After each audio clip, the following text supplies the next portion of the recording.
Tout le monde qui se connecte. Ce soir, on parle d'un live sur l'alimentation. Donc, quelle alimentation qui est le meilleur pour une prise de masse musculaire? Ça va être le sujet du jour. La SCA va nous rejoindre dans quelques secondes.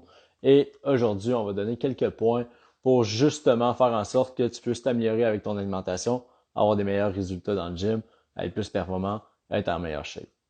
C'est simple. Fait que si tu veux avoir plus d'informations avec tout ça, reste avec nous jusqu'à la fin.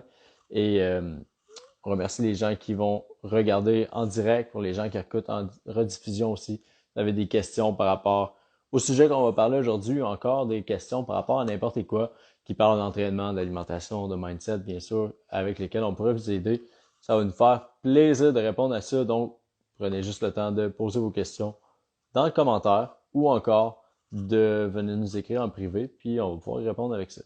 Donc, je prends le temps de saluer les gens qui se connectent. Salut Maud, allô Christine, salut David, Studio, alright, Coach Lal, qui a demandé à participer. Excellent. Fait que, oups, diffusion directe. Et voilà. Hey, hey, Ça va bien? ça va très bien, Yes, toi? ça va super bien. Excellent. Le voyage a bien été? Ouais, des petites péripéties. Ok. Je me suis perdue un peu, mais bon, whatever. Dans le fond, Laïcenne, ouais, c'est ça, Laïcenne nous parle de la Floride en ce moment, fait que on vient d'arriver aujourd'hui là-bas. ouais, c'est ça, j'ai eu des petites péripéties. Dans le fond, pour ceux qui savent comment la Floride s'est faite, en bas, c'est Miami, en haut, c'est Orlando, puis entre les deux, il y a Fort Lauderdale. Moi, je m'en vais vers Orlando, puis le train que j'ai pris s'en allait vers Miami. Fait que ça a été ça ma journée aujourd'hui, du train. Fait Alright, fait que j'ai mis en contexte le live d'aujourd'hui, ouais, lequel on va parler d'alimentation pour la prise de masse musculaire. On avait pris quelques points ouais. qu'on va parler justement avec ça, mais je prends le temps de leur préciser si vous avez des questions qui sortent de ce qu'on a parlé ou de ce qu'on va parler ce soir. Ben, gênez-vous pas, vous pouvez écrire ça en commentaire ou encore nous écrire si c'est plus personnel par rapport à votre cas, à votre situation, en message privé, puis ça va faire plaisir d'y revenir aussi. Merci pour les likes puis les petits feux. Ouais, c'est ça, je vois ça popper, des feux, des petits cœurs. C'est C'est super cool. et c'est le fun aussi. C'est juste merci, c'est super gentil. Cool. Alright. Dans le fond, c'est ça. Aujourd'hui, on va comme vous donner des petits trucs, ben plus des concepts de la théorie sur comment bâtir toi-même ton plan alimentaire. Fait que si tu veux te sortir Mhm. papier et crayon, fais ça parce que ça va être du stock qui va avoir de l'info. Fait que je te conseille de prendre des notes sincèrement si tu veux en retirer 100% de ce live-là. Fait que prends un petit 2 secondes, tu vas te chercher ça. Puis dans le fond, aujourd'hui, c'est ça, on voulait parler un peu de ça, juste parce que souvent, dans le milieu, le monde ne veut pas donner trop d'infos parce qu'on est comme, ah, on veut que le monde vienne avec nous pour justement qu'on lance Mhm. l'alimentaire. Mais c'est sûr que d'aller avec quelqu'un qui connaît déjà tout ça, ça enlève une pression mentale de devoir toi-même le faire l'essai-erreur, puis pas trop savoir où tu t'en vas. Les Ouais, connaissances, pour vous donner du stock, c'est vraiment ça le but, que vous soyez capable de le faire. Mais il y a aussi l'expérience qui vient avec. Fait que c'est pour ça des fois que je comprends pas nécessairement pourquoi les coachs en général ne veulent pas donner nécessairement leur manière qui fonctionne, puis tout ça, puis la théorie en arrière de ça, parce que ça enlève absolument rien à un service. Mais c'est le fun aussi de pouvoir tester toi-même, comme essayer de faire ton plan, puis tout. Fait que c'est pour ça exact. qu'on fait ce live-là, puis c'est aussi parce qu'il y a des personnes qui n'ont pas nécessairement les moyens ou quoi d'aller chercher un entraîneur, puis c'est aussi pour ces personnes-là que c'est plate qui n'avaient pas nécessairement accès à ces connaissances-là ou à cette théorie-là. Mhm. Fait que c'est pour ça qu'on fait le live. Donc, par où commencer? Quand, quand tu arrives, tu es devant ta feuille ou ton PDF ou ton whatever, puis tu es comme, là, je vais me faire un plan alimentaire, par où je commence? Comment je sais où Mhm. commencer? Comment je sais combien de calories, combien je sais combien de protéines, combien ci, combien ça? Comment on commence? Right. Ben, tu sais, première des choses à te demander, il va falloir que tu te demandes c'est quoi ton objectif en ce Ouais. moment. Tu as un objectif de prise de masse musculaire, de maintien de ton poids ou de perte de gras. Ben, à ce moment-là, on va pouvoir commencer à gager tes calories avec ça.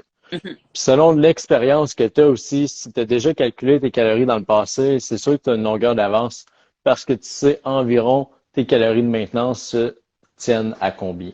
Juste pour préciser, tes calories de maintenance, c'est par exemple, je mange 2500 calories par jour et je reste au même poids au bout d'une semaine. J'ai pas perdu de poids, j'ai pas pris de poids. C'est pas mal, mes calories de maintenance seraient 2500. Fait que pour les déterminer, ben, c'est aussi du SRA. Puis d'où le fait que c'est le message de la SRA. C'est sûr que si tu as quelqu'un qui t'aide, qui le fait à ta place, ben clairement, tu n'as pas cette charge mentale-là à avoir. Mais aujourd'hui, on vous donne les concepts que même nous, on utilise à la base quand on commence avec un client Ouais, aussi. Fait qu'il faut que tu connaisses ton objectif. Puis par la suite, il va falloir que tu trouves tes calories de maintenance pour déterminer qu'est-ce qu'on fait par la suite. Ce serait comme les deux concepts à commencer. 100%. Puis, il y a une affaire aussi qu'il faut préciser avec ça, les calories de maintenance à travers le temps vont fluctuer. Si tu Ouais. prends de la masse, éventuellement, tes calories de maintenance vont être plus hautes. Si, par exemple, moi, j'ai déjà fait, on va dire le mot, là, j'ai fait de la marde avec mon alimentation. Fait que mes calories de maintenance étaient beaucoup plus basses. Fait que ça va vraiment dépendre de beaucoup de choses. Mhm. Mais, mettons, là où est-ce que tu es en ce moment, tes calories de maintenance ne vont pas varier entre aujourd'hui et demain nécessairement. T'sais, Exact. Puis, tu sais, les calories de maintenance vont varier selon ton activité physique, selon ton système hormonal, est-ce que tu es un homme, une femme, ton travail, ça ressemble à quoi? Tu sais, as-tu un travail sédentaire ou un travail qui bouge beaucoup? Toutes ces choses-là vont avoir une incidence sur combien de calories tu consommes dans une journée. 100%. Dans le fond, on va prendre des chiffres ronds. C'est pas des chiffres à utiliser vraiment pas, là, ce qu'on va vous donner là. Fait que, mettons, moi, je commence, je suis comme, bon, je vais me faire un plan. Tu vas tester avec un certain nombre de calories. Fait que, mettons, moi, je suis une fille, je sais à peu près combien de sport je fais par semaine, je sais combien de calories je dépense à peu près. Ma job est quand même pas mal à l'ordi, assis chez nous. Fait que, mettons, je commencerai je dis un chiffre rond, 1500. Fait que j'essaye ça pendant une semaine. Là, je vois que mon poids il descend un petit peu. Bon, est-ce que mon but c'était de coter ou de prendre la masse musculaire? Mon but c'était de prendre la masse musculaire. Donc, je vais aller me chercher un surplus calorique. Fait que je Mhm. vais augmenter encore un peu la semaine d'après. Là, je monte, mettons, de 100 calories pour regarder. Là, ça a l'air d'être en maintenance cette semaine-là. Mon poids n'a pas bougé. La semaine d'après, j'augmente encore un petit peu, mettons à 1700. Là, mon poids a augmenté de 2 livres cette semaine. Bon, je sais qu'à peu près 1700 en ce moment, je vais être en surplus calorique. Fait que c'est de l'essai-erreur à travers les semaines. Puis en général, stressez-vous pas, dites-vous pas, en faisant de l'essai-erreur, je vais tellement perdre de temps. Un mois, puis tu vas pas mal avoir ton chiffre. Là. Pour vrai, essaye 4 semaines d'essai-erreur, tu vas pas mal être spot on dessus. Puis, C'est important, tu sais, juste pour ajouter, si tu fais ça, ça va être important que tu respectes oui, sensiblement la même chose chaque jour. ouais. Tu utilises un tracker de calories comme par exemple MyFitnessPal. Il y en a plein d'autres qui existent aussi. Mhm, Mais il va falloir que tu comptes d'une manière ou d'une autre, soit en tasses ou en grammes, les aliments que tu manges, ouais. tout ce que tu bois aussi dans une journée. Fait que c'est sûr que ça demande un travail à ce niveau-là. Parce que tu sais, si tu y vas approximatif, ça va être très difficile. Il te faut des chiffres quand même assez exacts pour être capable de déterminer si oui ou non tu es dans tes calories de maintenance ou en surplus. Fait que c'est important de bien tracker tout ce que tu vas prendre. Vous pensez quoi des sites sur le métabolisme de base pour le nombre de calories? Ben, pour vrai, tu peux vraiment commencer avec ça comme aller calculer sur le site, puis ton Mhm. erreur commence avec ce chiffre-là, parce que c'est sûr que ça va être beaucoup plus exhaustif que si tu connais rien, rien, rien du tout. Puis t'es comme, bon, je vais perdre du gras, je suis une fille de 4 pieds 2, je vais commencer à 3000 calories, tu sais. Quelqu'un qui sait vraiment pas pourrait commencer en Ouais, faisant ça. C'est bien normal, je veux dire, tu le sais pas. Fait que ça peut être une bonne idée d'aller voir, pas prendre ça pour du cash non plus parce qu'il y a beaucoup de choses qui prennent pas en compte avec ça, mais tu peux partir avec ça pour faire ton essai-erreur, ça peut être une super bonne idée. Fait que ce qu'on en pense, c'est comme c'est bon, mais pas le prendre pour du cash non plus. Ça peut exact. varier. Après, ça va être l'adaptation qui va faire la grosse différence. Puis pour t'assurer d'être sur un bon site, souvent ils vont demander la taille, le poids, ton âge, ton niveau d'activité physique dans une semaine. Bien souvent, c'est évalué comme ça. Mhm. Fait que déjà là, tu sais, t'as quand même une couple de variables qui prennent en compte. Puis si tu es capable de mettre ton pourcentage de gras approximatif Ouais. selon, par exemple, des photos que tu peux trouver sur Google, Tu peux écrire comme pourcentage de gras en photo, puis ils vont te donner différentes catégories d'hommes et de femmes. Tu peux te baser à partir de ça. Déjà, ça va te donner un bon indice aussi, à aider à ce que ta formule soit comme plus précise. Je peux le dire comme ça. 100%. Puis, ben, c'est ça. Après ça, dans le fond, comme on a dit, c'est vraiment de laisser erreur. Puis, à un moment donné, tu vas trouver ton chiffre. Puis, à partir de là, bon, là, tu sais que Là, ouais. tu veux prendre de la masse. Bon, tu veux prendre la masse surplus calorique, donc un petit peu plus haut que ta maintenance. Si tu veux coter, donc perdre du gras un petit peu en déficit, donc tes calories un peu plus Ouais. basses que tes calories de maintenance. Puis, ensuite de ça, ben, tu y vas selon les résultats que tu as aussi. Si à partir, mettons, là, tu fais 2 semaines avec un déficit, là, on garde mon 1500 calories, je veux coter 1400, mon poids reste pareil pendant 2 semaines, bon, ça veut dire que je me suis adaptée, soit que je descends un peu mes calories, soit que j'augmente un petit peu du cardio. Puis quand on Mhm. déficit, c'est pas, ah, ben mes calories maintenant, c'est 1500, je drop à 1000 calories. C'est vraiment trop un gros déficit. Tu peux Progressif, hein. progresser. Comme en général, je dirais 75 à 100 calories max de bouger d'une shot. Juste parce que, oui, Ça te tu vas quand même. permet d'être plus constant, tu sais, à la place de faire quelque chose qui est un peu plus drastique, et oui, va t'apporter des résultats rapides, mais qu'après ça, tu pourras pas tenir sur le long terme, puis ton corps va finir par s'adapter, puis après ça, tu vas devoir faire une autre chose drastique, puis là, ça marchera plus. Puis, C'est ça l'affaire. ben, c'est ça.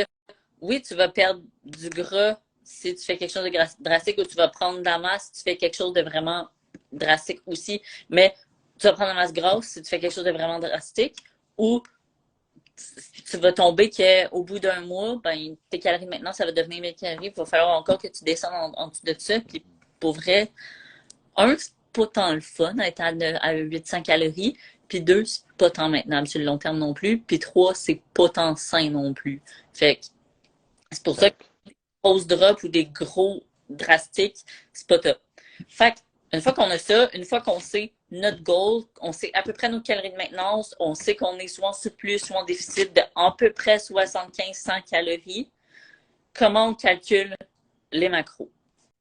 Fait que, macronutriments, protéines, glucides, lipides. Puis ce qu'il faut savoir avec ça, c'est qu'avec tes calories que tu as, les macronutriments ont des calories qui leur sont propres. Fait que si tu parles des protéines, des glucides et des lipides, ils ont chacun un nombre de protéines pour 1 gramme.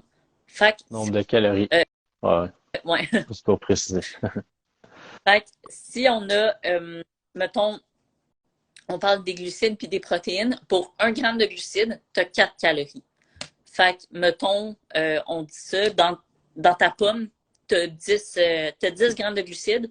Bon, ben, tu fais 10 fois 4 pour le nombre de calories de la pomme. Ça fait 40 calories pour ta pomme parce que, bon, il n'y a pas de lipides, il n'y a pas de protéines. Fait que, tu sais comme ça. Fait que là, une fois là, c'est ça, dans le fond, glucides, protéines, c'est 4 calories. Puis lipides, c'est 9 calories pour 1 gramme. Fait que, une fois qu'on sait ça, prenez ça en note parce que ça, c'est vraiment théorique, là, le nombre de macros de calories par macro. Une fois qu'on sait ça, là, il faut qu'on sépare le nombre de macronutriments. Donc, dans mes calories, je mets combien de protéines, combien de glucides, combien de lipides. Puis ça, c'est la partie que souvent le monde se plante. Parce que Ouais. trouver ces calories, ça va. C'est répartir les macronutriments dans ces calories-là qui est souvent plus touché. Puis une erreur que la plupart des gens font, c'est soit ils mettent trop de protéines, soit ils en mettent pas assez, soit ils coupent complètement un macronutriment. Puis c'est pas la chose à faire dans aucun des trois cas. Fait que, Ouais. veux-tu y aller? Tu veux que je me lance Ouais. là-dessus? Fait que pour standard de base que j'aime utiliser bien souvent, et puis là, ça va dépendre de ton poids aussi, je vais venir juste après, mais de séparer tes macronutriments en pourcentage. Fait que 40% de calories, 30% de glucides, 30% de lipides.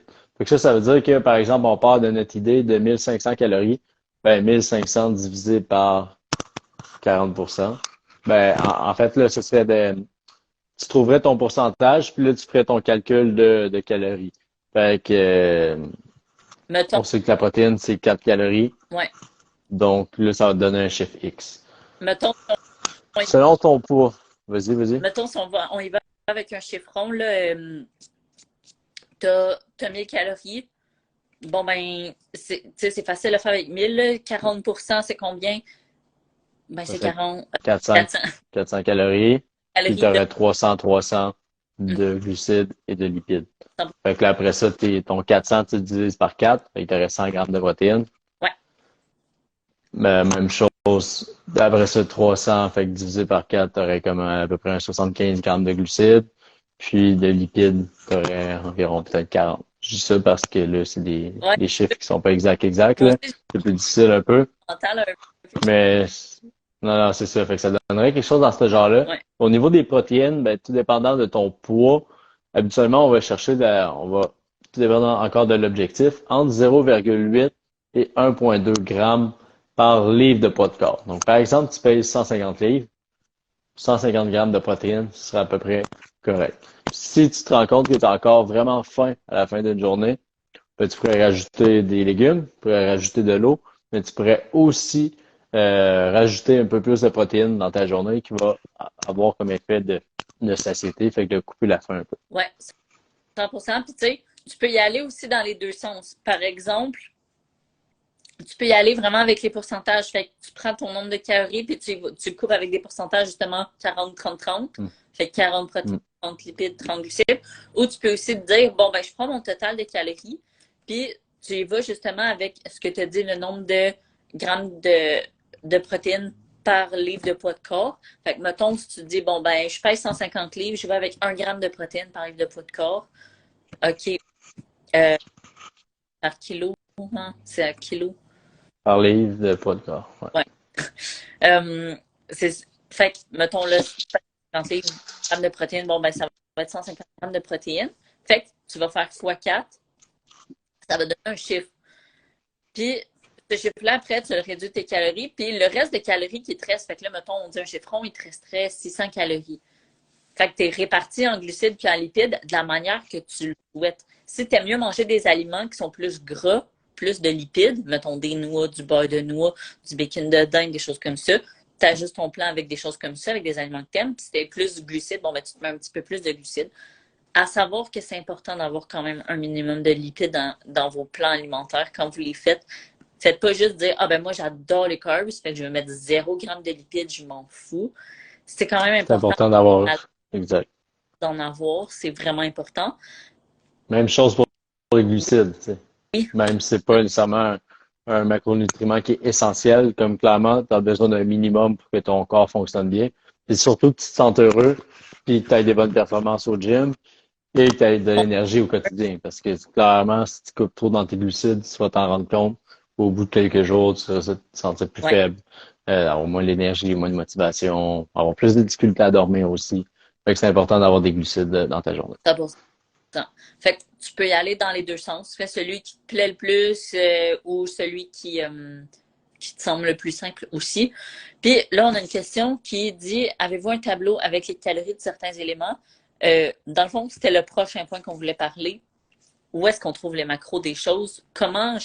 Là, j'ai mes macros. Je sais combien de protéines je mange, combien de grammes de glucides, combien de grammes de lipides chez mes calories. Où est-ce que je trouve cette info-là? Fait qu'on a une grille. Si vous la voulez, dans le fond, vous pouvez commenter en commentaire grille, puis on va vous envoyer la grille. On a fait une grille complète avec le nombre de protéines, de glucides, de lipides, puis de calories pour une cinquantaine. Pas mal tout ce qu'on mange Ouais. habituellement d'un plat. Ben oui, c'est ça. Tu sais, mettons une bartende moche de Quaker, on l'a pas sur ça, mais tu sais, des choses que d'habitude tu retrouves dans un plan alimentaire, tout va être là. Fait que, si vous la voulez, marquez grille en commentaire, on vous envoie ça, ça va nous faire méga plaisir. Sinon, où est-ce que tu peux savoir ça? Tu peux télécharger l'application MyFitnessPal, là-dessus, il y a ça. Tu peux même te créer un plan alimentaire à l'avance là-dessus. Fait qu'après ça, tu peux juste le suivre sur ça. Sinon, sur les aliments directement, sur Internet, mettons, Ouais. tu marques calories d'une pomme ou macronutriments d'une pomme, tout ça, ça va vraiment te donner exactement euh, Puis, petit truc important, si vous faites ça, regardez la portion en haut. Parce que Ouais. souvent, bon, on va juste regarder le résultat, mais c'est, mettons, pour une petite pomme. Mais toi, tu prends une grosse pomme. Ça sera pas pareil. Fait qu'il faut juste que tu regardes la portion avant, mais, tu sais, mettons, un avocat. bon, ben, tu regardes la fiche, mais sur Internet, ce qui marque, c'est un demi-avocat majoritairement. Mais si toi, tu manges l'avocat complet, tu as le double. Fait Mhm. que c'est juste à regarder la portion quand tu vas faire ça. Mais juste en marquant sur Internet, MyFitnessPal, il y a plein d'applications qui sont comme MyFitnessPal aussi que tu peux aller voir là-dessus. Ou prendre notre grille, c'est vraiment plus facile, je trouve. Puis, ben, dans le fond, c'est un document Excel avec une formule que quand tu vas rentrer le nombre de grammes que tu manges, ça va te marquer exactement protéines, glucides, lipides. Fait que c'est vraiment user. euh, C'est une clé tout en main. Je sais pas comment dire Ah ça. ouais. Un document, dans le fond, qui te permet de modifier justement puis de voir en temps réel Ouais. qu'est-ce que ça change. Fait que tu peux clairement être on track à 100% sur ce que tu manges en utilisant cette grille-là. Savoir quoi changer par quoi changer sans que ça ait vraiment d'impact sur tes calories et ton plan alimentaire. Fait Ça. que, un bon outil. Puis, on peut finir avec le timing des repas. Parce que Mhm. là, tu sais qu'est-ce que tu manges, tu sais combien que tu en manges, quand est-ce que tu le manges. Où est-ce que tu places ces affaires-là dans ta journée? Est-ce que tu manges plus de glucides dans ton déjeuner, plus avant ton entraînement? Est-ce que tu manges avant ton entraînement? Mange quoi le souper? Est-ce qu'on peut manger des carbs du souper? Ni tu places aussi ça où? Mhm. Ben, en fait, là, tout dépendant de ton expérience, ça a quand même très peu d'importance. Ce que j'aime dire, c'est que souvent, tu essaies d'avoir une portion de protéines à chacun de tes repas. Fait que autant dans ton déjeuner, dans tes collations que dans tes dîners soupers.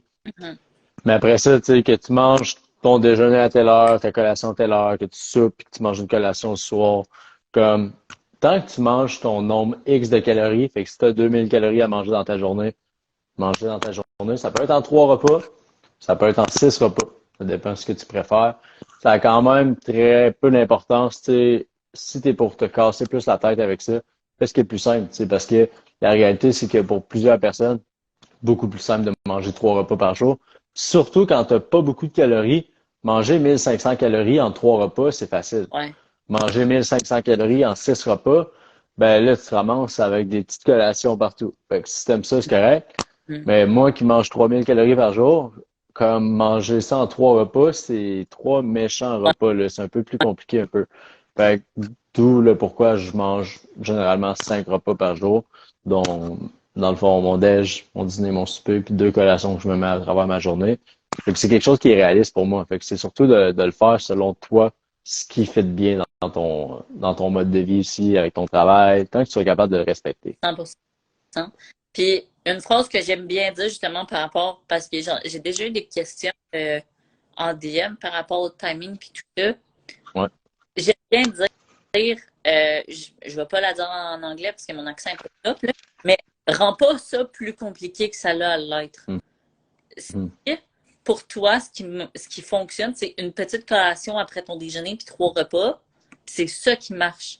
Même si l'idéal, dans le meilleur des mondes de whatever quoi, ça serait 6 repas l'idéal, mais que pour toi, ce qui fait en sorte que tu es constant, c'est d'avoir 3 repas puis une petite collation, garde ça de même. Ouais.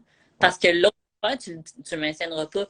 Souvent, mettons, dans l'entraînement, on a tendance à dire que le plan parfait sur papier versus le plan que tu suis, le plan que tu suis va toujours gagner sur le plan parfait. Bon, si tu suis le plan parfait, tant mieux, mais la majorité des gens vont suivre quelque chose qu'ils vont plus aimer qu'une théorie parfaite.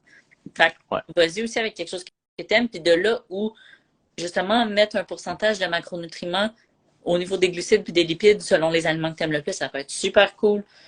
Choisir tes aliments aussi en fonction des macronutriments que tu as, ça peut être super nice aussi à ce niveau-là.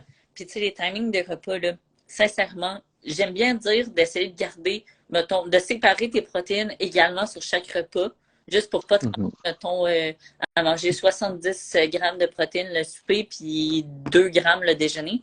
Au niveau du sentiment de satiété, dans le fond, le fait d'être rassasié, de sentir que t'as plus faim puis tout ça, les protéines vont aider. Fait que c'est pour ça que ça peut être intéressant de les séparer également sur ta journée. Mais tu sais, le reste, vas-y comme t'aimes manger habituellement. Si t'aimes plus manger des trucs sucrés au déjeuner, puis le soir, t'es plus léger, mais plus de glucides à ton déjeuner. Ça, c'est Exactement, tu sais. Fait que, au final, c'est pas ça qui importe le plus. Comme Lexia l'a dit, c'est surtout de suivre la structure puis de respecter ça qui va faire plus de différence que d'essayer de faire le plan parfait sur papier, mais que en temps réel dans ta vie, ça fonctionne pas. Fait Mhm. que, je pense qu'il y a beaucoup de pépites d'or dans le live d'aujourd'hui, puis je vous invite à le réécouter s'il y a des bouts qui ont été peut-être un peu plus vite ou qui ont que justement vous avez besoin de réécouter par rapport à ça.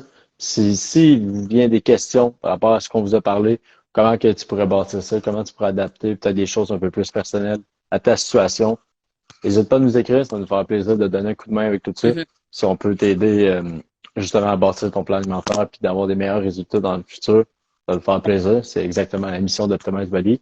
Donc, vas-y avec ça. Si jamais tu sens que tu te casses trop la tête à le faire, ben, on est équipé pour faire Mhm. ça. C'est notre métier au final. Mais si tu es capable de le faire par toi-même, tu es capable de au moins partir des bases, ben au moins tu auras ça dans ton sac à dos. Puis par la suite, si jamais tu décides de faire affaire avec nous, ben c'est le fun parce que tu vas déjà avoir une belle structure. Tu vas savoir d'où tu pars, puis nous, ça va nous aider ensuite à te coacher parce que tu vas déjà avoir des belles bases. Et que 100%. c'est deux aspects-là aussi qui peuvent être intéressants. 100%. Puis tu sais, si tu vois le montant que tu as des questions, que tu veux peut-être t'assurer là, au niveau des macronutriments ou quoi que ce soit, penses-tu que c'est correct ou quoi? Écris-nous, envoie-nous une photo, puis tu sais, on va pouvoir t'aider à te conseiller tout ça. Là. C'est ça. Dans le fond, Mais pour ça. comme tu m'as dit, Mhm. comme tu l'as dit, c'est d'aider le plus de personnes, justement, à ce niveau-là. Fait que, envoie-nous un DM si tu as besoin d'aide. Puis si tu veux la grille, dans le fond, le Excel avec les formules puis tout, on va juste t'envoyer un lien modifiable que tu peux faire, que tu peux avoir toi-même une copie. Fais juste marquer grille en commentaire de ce live-là. Puis voilà, merci. J'espère que vous avez On va aimé ça. t'écouter. C'est plus théorique habituellement. D'habitude, on parle plus d'expérience, de trucs un peu plus funny ou des facts, mais là, c'était vraiment plus théorique. Fait que vous nous direz aussi si vous avez aimé ça, des affaires plus comme ça, plus de la matière quasiment. Puis si vous avez aimé ça, on va en refaire d'autres sur d'autres sujets. Il y a plein d'autres sujets qu'on peut aborder de ce niveau-là. Fait que Mhm. merci à ceux qui ont écouté. Puis Puis on se dit ben, à bientôt, à lundi prochain pour un prochain yes, podcast. Podcast, un live. T'es habitué. Ciao, ciao. bye.